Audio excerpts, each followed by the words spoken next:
नमस्कार साथियों, हम लोग फिजिक्स का पार्ट को आगे बढ़ाने की कोशिश करते हैं, है कि नहीं। तो चलिए हम लोग देख रहे हैं कि गॉस प्रमेय की सहायता से किसी आवेशित समतल चादर के कारण किसी बिंदु पर विद्युतीय क्षेत्र की तीव्रता का व्यंजक प्राप्त करना है कि नहीं। तो हम लोग इसके लिए क्या करेंगे कि एक तो समतल चादर लेंगे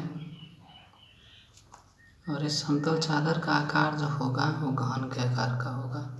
कैसा होगा? तो घन के आकार का होगा। तो हम लोग घन के आकार का बना ले रहे हैं। देखिए ये हो गया।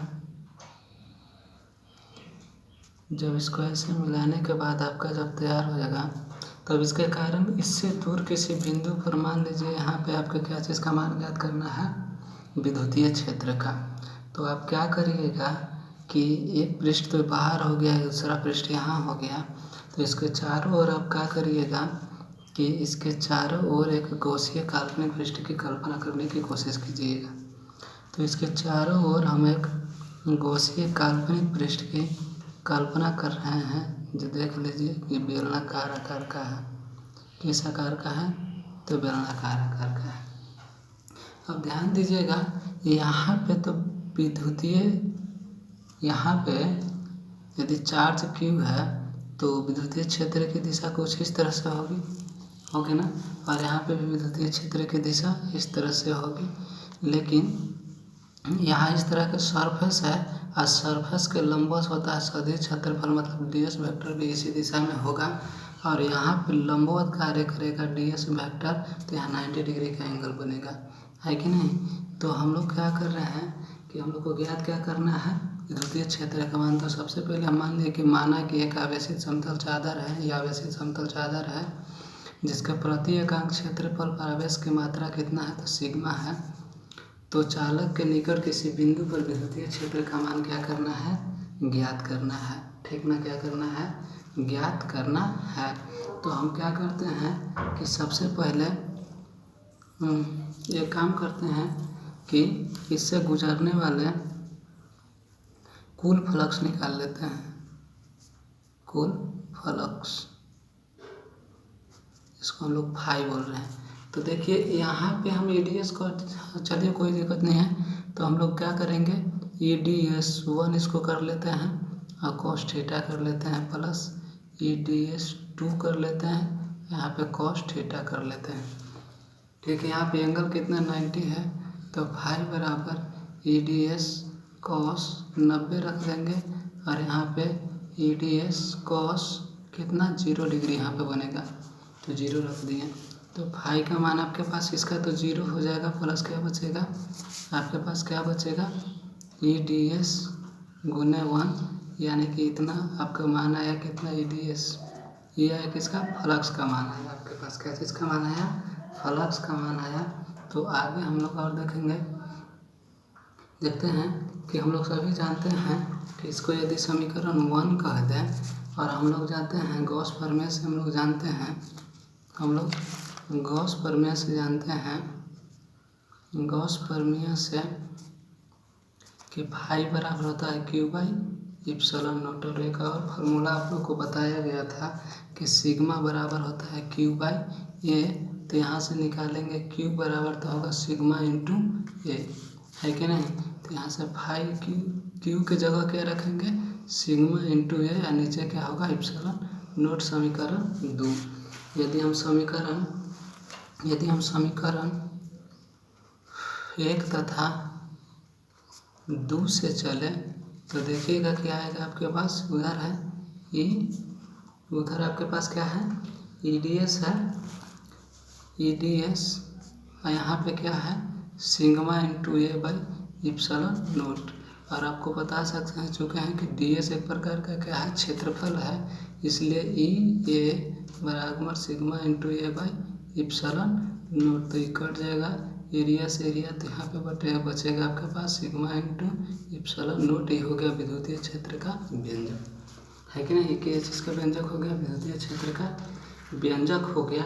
अब देखिए यहाँ के बाद हम लोग क्या करेंगे ना कि लेसन का समरी लिखने की कोशिश करेंगे, जो हम लोग किए हैं अभी तक हम लोग लेसन की समरी लिखने की कोशिश करेंगे। क्या है लेसन की समरी, क्या क्या अभी तक हम लोग देखे हैं, तो हम यहीं पे आपके सामने लिख देते हैं। यहीं पे आप ही के पास यहाँ पे लिख देते हैं हम। देखिए लिख रहे हैं पाठ का सारांश।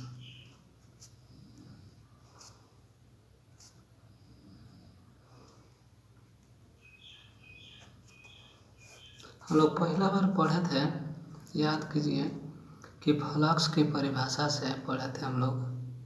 फ्लक्स की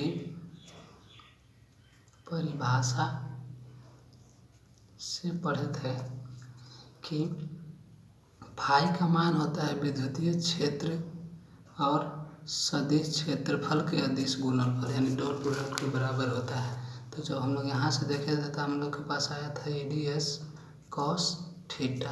यहाँ DS क्या है तो क्षेत्रफल है, तो इसको ऐसे भी कहीं पे लिखा रहता है कि EA cos थीटा, ऐसे भी कहीं कहीं लिखा रहता है। देखें हम लोग। उसके बाद हम लोग देखें कि नेक्स्ट हम लोग देखे थे कि लैम्डा मान, जिसको हम लोग कहते थे क्या चीज़, लैम्डा को क्या चीज़ कहते थे, रेखीय आवेश घनत्व। तो इसका फार्मूला देखे थे Q/L।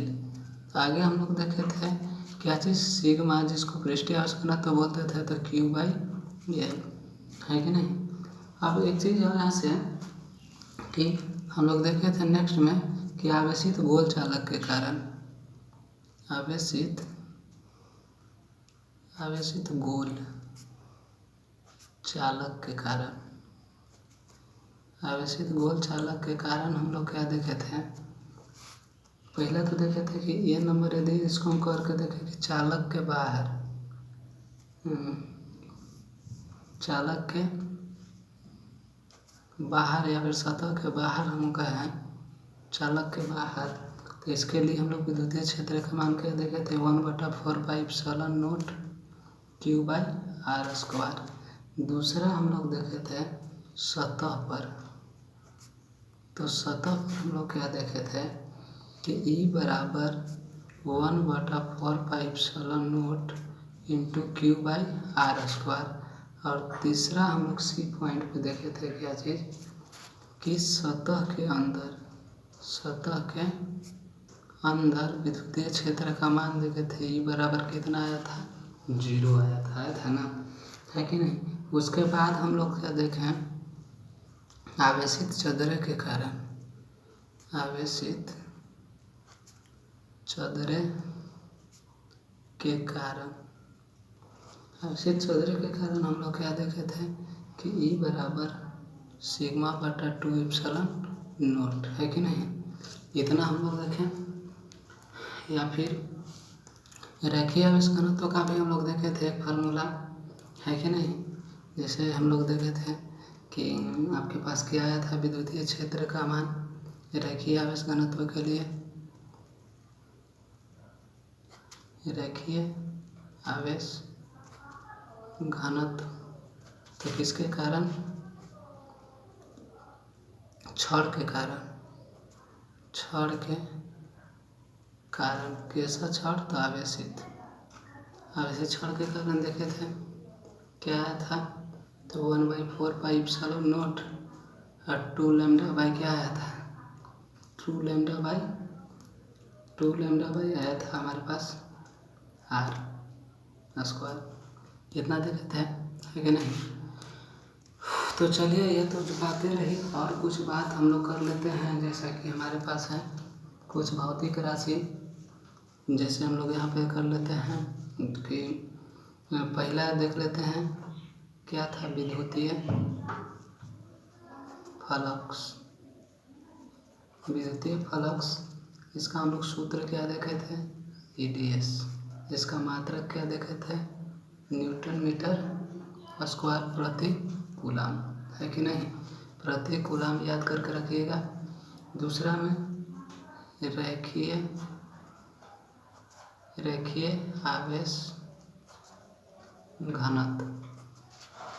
आवेश घनत्व, इसका सूत्र देखे अभी हम लोग, Q/ क्या होता है, L। इसका यूनिट को चाहिए कूलाम प्रति मीटर, है कि नहीं। आगे तीसरा हम लोग देखें पृष्ठीय आवेश घनत्व इसका हम लोग देखें Q/A है, इसका देखें कूलम प्रति मीटर स्क्वायर यूनिट है कि नहीं। आगे देखेंगे हम लोग। अब हम लोग कुछ ऑब्जेक्टिव प्रश्नों को देखेंगे आप लोग के सामने कि जैसे आपके पास पहला नंबर ले रहे हैं, यदि किसी स्थान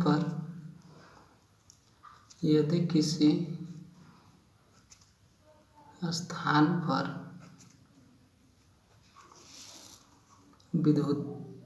विद्युत क्षेत्र की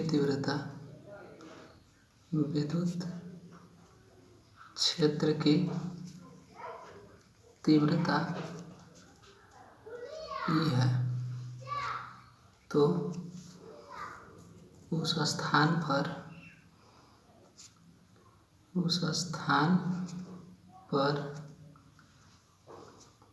A' क्षेत्रफल से गुजरने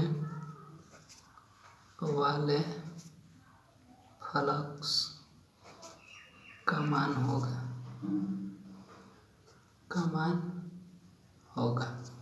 कितना होगा भाई? तो आपके पास ये नंबर ऑप्शन दिया गया है, फाई बराबर E इस तरह से, दूसरा नंबर दिया गया है फाई बराबर इस तरह से दिया गया है, और C नंबर आपके पास दिया गया है फाई बराबर ये, और D नंबर आपके पास दिया गया है E/A, फाई बराबर दिया गया है। तो अभी आपको बताए थे कि सदिश जो विद्युतीय फ्लक्स का मान होता है वो सदिश क्षेत्रफल के अदिश गुणनफल मतलब डॉट प्रोडक्ट के इक्वल होता है, इसलिए राइट आंसर क्या होगा? बी होगा। नेक्स्ट सवाल है, तो देखिए आगे है दूसरा, L लंबाई की भुजा वाले घन के केंद्र पर आवेश स्थित हो तो घन के किसी एक फलक से निकलने वाले फ्लक्स का मान कितना होता है? तो इसका होगा Q/6ε0, चूँकि घन में कितने फलक 6 होते हैं, तो प्रत्येक फलक ना तो कितना Q/6। तो गॉस के नियमानुसार क्या होता है? गॉस के नियमानुसार जानते हैं फाई बराबर होता है Q/ε0। किसी खोखले गोले चालक के अंदर विद्युतीय क्षेत्र का मान क्या होता है? खोखले गोले के चालक के अंदर हम सिद्ध किए थे, कितना आया था? 0, इसलिए विद्युतीय क्षेत्र का मान कितना होगा? 0। एक समतल चादर जिसका पृष्ठ पर कितना है? सिग्मा है, मतलब कितना आवेश है? सिग्मा है, तो r दूरी पर विद्युतीय क्षेत्र का मान कितना होगा? जैसे r दूरी पर विद्युतीय क्षेत्र का मान हम लोग का कितना आया था? Q/2ε0, ठीक ना। अब अगला वीडियो में आएगा ऑब्जेक्टिव, हम लोग और अभी देखेंगे। अगले वीडियो में आप लोग के पास और ऑब्जेक्टिव के साथ हम लोग उपलब्ध रहेंगे।